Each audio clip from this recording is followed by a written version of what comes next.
लोग ऐसा मानते हैं कि जब राष्ट्रवाद की पूरी ऊर्जा एक धर्म से सिर्फ आए या बहुसंख्यकवाद से आए तो वो खतरनाक हो सकता मैं है। दोनों बातों का जवाब देता हूं। पहले मैं चाहूंगा कि अभय जी भी ध्यान दें और आशुतोष जी भी। मैं एक कोट बता रहा हूं। I went to a RSS camp in Wardha when founder doctor Hedgewar was alive. Sri Jamnalal Bajaj has taken me to the camp and I have been very well impressed by the discipline, complete absence of untouchability and the rigorous simplicity. ये किसने कहा है? महात्मा गांधी.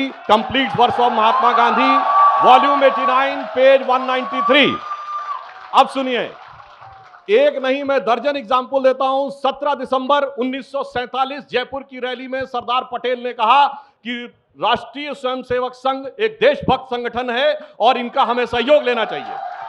3 जनवरी 1948 लखनऊ में कहा उन्होंने, यह महात्मा गांधी की हत्या से 22-23 दिन पहले की बात है, कि राष्ट्रीय स्वयंसेवक संघ वाले राष्ट्रवाद के लिए काम कर रहे हैं। 11 नवंबर 1948 को उन्होंने गुरु गोलवलकर को लेटर लिखा। 10 अक्टूबर 1949 कांग्रेस कार्य समिति में प्रस्ताव पारित हुआ कि आरएसएस के लोग कांग्रेस ज्वाइन कर सकते हो, कांग्रेस आरएसएस। फिर 17 नवंबर 1949 नेहरू जी ने विदेश से लौटकर वो प्रस्ताव रिवर्ट करवाया। काहे भाई, अगर सरदार पटेल गलत थे क्या, या गांधी जी गलत थे क्या, या नेहरू जी 1963 में संघ को बुलाए 26 जनवरी की परेड में वो गलत थे, 1965 की वॉर के समय गुरु गोलवलकर जी को बुलाए कौन, लाल बहादुर शास्त्री जी, वो गलत थे। और नरसिम्हा राव के लिए तो ये कहते थे कि उनकी धोती के नीचे हाफ पैंट है। अब बताइए, प्रणब मुखर्जी जी, यदि प्रणब मुखर्जी संघ के कार्यालय में गए तो वो गलत थे क्या? अब बताइए, इतने बड़का बड़का नेता गलत थे और छुटका छुटका नेता सही हैं, तो इसके बारे में आप निर्णय लीजिए। अब एक धर्म की बात, एक लाइन कह दूं, जहां तक धर्म की बात है, ये कहते हैं कि आरएसएस की वजह से यहां लड़ाई हो रही, तो मैं पूछना चाहता हूं कि ये बताइए, बर्मा में जो लड़ाई हो रही है रोहिंग्या बुद्धिस्टों के बीच में, वो आरएसएस करा रहा है। बोस्निया हर्जगोविना में आरएसएस करा रहा है। सोमालिया में आरएसएस करा रहा है। लंदन, मैड्रिड, ब्रिस्बेन में आरएसएस करा रहा है। ये बताइए, और न्यूयॉर्क में जाके जो हो रहा है, सिडनी, ब्रिस्बेन, वो आरएसएस करा रहा है।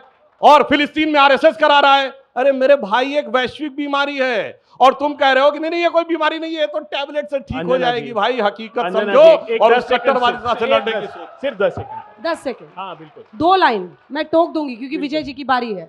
देखिए, आज सुधांशु त्रिवेदी जी को राष्ट्रीय स्वयंसेवक संघ के लिए कांग्रेस पार्टी के मूर्धन्य और स्वतंत्रता संग्राम सेनानियों के वक्तव्यों का सहारा लेना पड़ रहा है। आपको इसका आत्मचिंतन, आत्ममंथन, आत्मलोचन करना पड़ेगा। द्वापर और त्रेता को उठाकर देख लीजिए। श्रेयान स्वधर्मो विगुणो पर धर्मो स्वनुष्ठितात्। भगवान श्री कृष्ण 3रे अध्याय में कहते हैं कि मेरा धर्म कम श्रेयस्कर भी होगा तो मैं अपने धर्म का आचरण करूंगा। अर्थात उस समय भी जो प्रचलित धर्म थे उनके सहअस्तित्व को भगवान श्री कृष्ण मानते हैं। दैहिक दैविक भौतिकता पर राम राज नहीं कहु व्यापा, सब नर करहि परस्पर प्रीति, चले सर्व धर्म निरत श्रुत नीति। स्वधर्म, सर धर्मांतरण नहीं, बिल्कुल नहीं। सब राम जी ने राम राज्य की अवधारणा को लेते हुए कहा कि जब जो भी सह अस्तित्व उस धर्म का होगा उसको भारतीय जनता पार्टी, राष्ट्रीय Swayamsevak Sangh, bunch of thoughts को पढ़िए गुरु गोलवलकर को। हम तो विभिन्न भाषा भूषा भेषज धर्म संस्कृति संस्कार के लोग हैं। आशुतोष जी से मैं सहमत हूं। क्या लिखते हैं वो कि बौद्ध धर्म ने इस भारत की संस्कृति को अप्रूट कर दिया, इस भारत की संस्कृति को नष्ट भ्रष्ट कर दिया। नहीं सुधांशु त्रिवेदी जी, आप पृथक पृथक अस्तित्व को नहीं मानते धर्मों के, हम मानते हैं। लिंगायत समुदाय के अलग धर्म के अस्तित्व को आप नहीं मानते, सिख समाज के अलग धर्म के अस्तित्व को नहीं मानते, जैन समुदाय के क्यों नहीं मानते, क्यों नहीं रह सकते हम सब लोग? तो सिर्फ ये वैमनस्य घोलकर सत्ता को पोषित करने विजय का त्रिवेदी जी, काम यहीं आपको से नहीं शुरू करना करते चाहिए। हैं। क्या संघ ने नफरत की नींव रखी है? दोनों का आरोप है और वही नफरत फैला रहे हैं, इन दोनों का इल्जाम है। देखिए अंजना जी, एक तो बहुत बहुत मुबारकबाद और बहुत धन्यवाद कि साहित्य के इस कार्यक्रम में इतनी विचार उत्तेजक बातचीत और साहित्य से शुरू कर दिया सुधांशु जी ने। लेकिन महत्वपूर्ण क्या है? महत्वपूर्ण है कि हमारी साहित्य में, हमारे हिंदू धर्म में, हमारी भारतीय संस्कृति में क्या कहा है कि हर सिक्के के 2 पहलू होते हैं। अब हमारे सारे मित्र लोग एक पहलू देख रहे हैं। जब आप एक तरफ से देखते हैं, आपने पंचतंत्र की कहानी पढ़ी है, जो हाथी को जो सूंड से पकड़ता है वो सूंड समझता है, रस्सी समझ रहा है, जो पैर से पकड़ रहा है वो खंभा समझ रहा है। वो परेशानी है। संघ को एक तरह से राष्ट्रद्रोही, देश विरोधी संगठन कह देना, ये भी उसका एक पहलू हो सकता है, जो लोग एक तरफ से देख रहे हैं। अभी अभय जी ने भी बात की, अभय जी बहुत विद्वान लोगों में से हैं। संघ को लेकर 3 बार प्रतिबंध लगाए गए। 1948 में लगाया गया, गांधी की हत्या के बाद, इमरजेंसी में लगाया गया और बाबरी मस्जिद के ध्वंस के बाद लगाया गया। तीनों बार कांग्रेस की सरकार थी और तीनों बार कांग्रेस की सरकार ने उन आरोपों को साबित किए बिना उस संघ के प्रतिबंध को वापस लिया। ये एक पहलू है।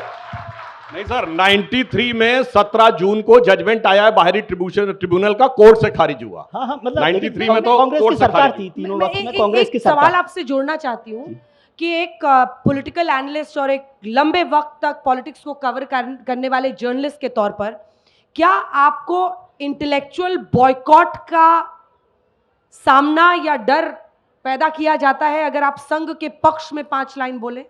मेरा सवाल को समझिए जी, कि आज अगर आप एक पत्रकार होते हुए या एनालिस्ट होते हुए संघ के समर्थन में ये कह दें कि संघ राष्ट्र निर्माण कर रहा है, तो आपको इंटेलेक्चुअल बॉयकॉट का सामना करना पड़ सकता है। अपने ही बिरादरी में आपको अलग थलग पाया जाएगा कि ये तो संघ ही है यार। नहीं, इसको ज़्यादा रूट तरीके से या साफ तरीके से कहें तो आपको इंटेलेक्ट माना ही नहीं जाएगा। बॉयकॉट तो अलग शब्द होता है। बॉयकॉट का मतलब होता है कि आप उसे इंटेलेक्चुअल मान रहे हैं और फिर बॉयकॉट कर रहे हैं। वो तो बॉयकॉट तो किया जा सकता है, लेकिन आपको इसे इंटेलेक्ट नहीं मानते। मैं संघ का समर्थन नहीं कर रहा। मैंने संघ को जब किताब लिखी 100 साल ऑब्जेक्टिव व्यू पर पढ़ा और उसमें बात कर रहा हूँ। जैसे पहले एक तरफ ये बात आलोचना की बात हुई, इसलिए मैंने उसका जिक्र किया। वीर सावरकर का जिक्र किया अभय जी ने, तो वीर सावरकर के बारे में, क्योंकि अभय जी को पक्का पता है कि इंदिरा गांधी ने वीर सावरकर पर डाक टिकट जारी किया, और मुझे नहीं लगता कि इंदिरा गांधी किसी देशद्रोही पर डाक टिकट जारी करेगी। ये भी एक पक्ष है, ठीक है। वीर सावरकर को लेकर बहुत बहस हुई है हिंदुस्तान में, और उसके 2 हिस्से हैं। एक हिस्सा है जिसको हम क्या कहना चाहिए, स्वतंत्रता सेनानी मानते हैं, वो एक लंबा हिस्सा रहा। और उसके बाद रत्नागिरी के बाद वाला जो हिस्सा है वो विवादास्पद इशू है, और उस पर समय हमेशा चर्चा होनी है, उससे संघ बचना चाहता है। लेकिन एक और बात समझ लीजिए कि संघ का और सावरकर का कोई रिश्ता मधुर नहीं रहा। यह अभय जी की बात से मैं सहमत हूँ।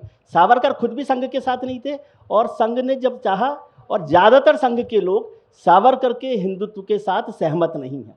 शायद सुधांशु जी इसको करेक्ट कर देंगे यदि मैं उसमें गलत हूँगा।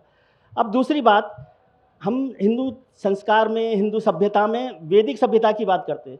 विद्वान सुधांशु जी हमेशा 5000 साल की सभ्यता की बात करते हैं, लेकिन 5000 साल की सभ्यता में तो हिंदू शब्द ही नहीं है। वो तो सनातन शब्द है, वैदिक शब्द है। ब्रह्म ज्ञान की हम चर्चा करते हैं। ब्रह्म ज्ञान क्या है? जिसे ब्रह्मांड का ज्ञान हो। आप तो हिंदू एकता की बात कर रहे हो, बटेंगे कटेंगे में हिंदू एक बात कर रहे हैं।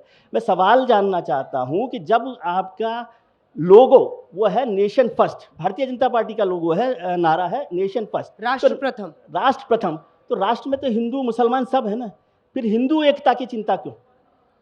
क्योंकि वो जात में बटेंगे तो ये घटेंगे। हाँ, तो राष्ट्र एक हो, हिंदू एक होने की बजाय राष्ट्र एक, जो राष्ट्र प्रथम आपका नारा है, उस राष्ट्र एकता पर बात करें।